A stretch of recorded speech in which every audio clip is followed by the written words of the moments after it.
Kilo Ritul Chetia sir নামৰ এজন ব্যক্তিৰ ভিডিঅ' তেখেতৰ লগত লগালগ মই ফোন কৰি কৈছোঁ যে ছাৰ মোৰ এনেকুৱা তেনেকুৱা হৈছে, মই কিন্তু এতিয়া লোকৰ ঘৰত বাচন ধুই আছোঁ, কাম কৰিছোঁ।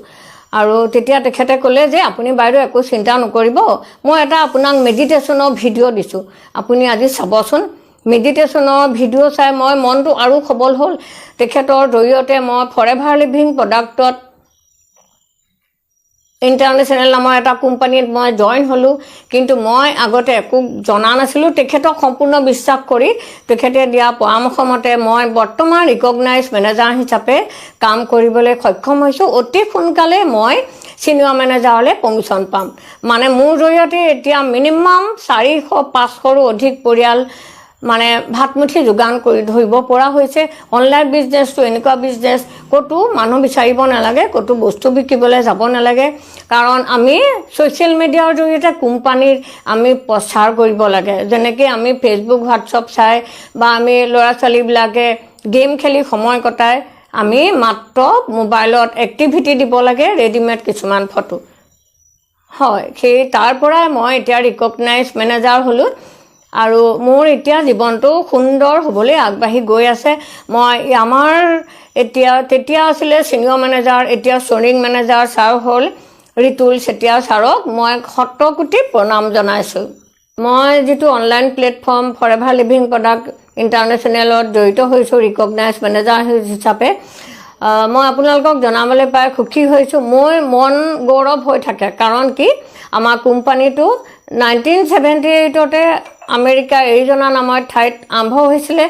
এতিয়া 47 বছৰ সম্পূৰ্ণ হৈ 48 বছৰ ৰানিং হৈছে।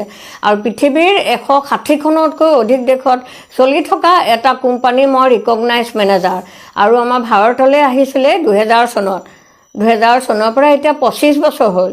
মই যে কৈছোঁ মোৰ ব্যৱসায় বাণিজ্য আগতে লোকৰ আগত গাই ফুৰোঁ, অমুক কৰি তমুক কৰিম, কিন্তু এই ব্যৱসায়টো কাৰো লগত মই শ্বেয়াৰ নকৰোঁ আৰু কৰা নাছিলোঁ। মাত্ৰ ফেচবুকৰ জৰিয়তেহে মই কাম কৰিছোঁ।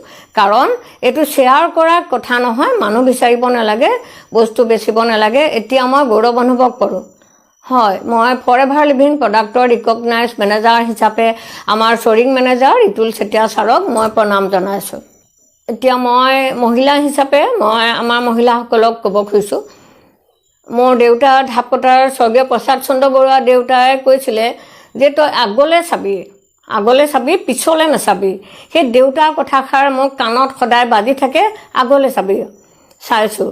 আৰু আমাৰ মহিলাসকলক কওঁ যে এতিয়া দিয়কচোন, আমাৰ কনকলতা আৰু আমাৰ মানে ইন্দিৰা গান্ধী বা মই ভাবি লওঁ যে মোৰ গাত কনকলতাৰ তেজ আছে, মূলা গাভৰুৰ তেজ আছে। মই সদায় কওঁ, ইমান ধুমুহাৰ মাজত ইমান কোটি টকা সম্পত্তি হেৰুৱাই আহি মই ইণ্ডিয়া লজত 2 দিন বাচন ধুইছোঁ, মই চকু পানী ওলোৱা নাই।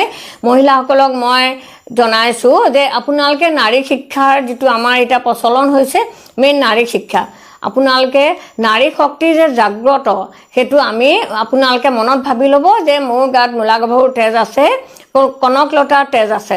আপোনালোক সকলো আগবাঢ়ি আহক। আৰু এই প্লেটফৰ্মটো আমাৰ যিটো প্লেটফৰ্মত আজৰি সময়ত আপোনালোকে মোবাইল চাই হাজবেণ্ডক পঠিয়াই দি কামলৈ আজৰি সময়ত সময় নষ্ট নকৰিবচোন। অনলাইন কামটোৰ লগত জড়িত হওক। মই আপোনালোকক যিমান পাৰোঁ সহায় কৰিম। ধন্যবাদ।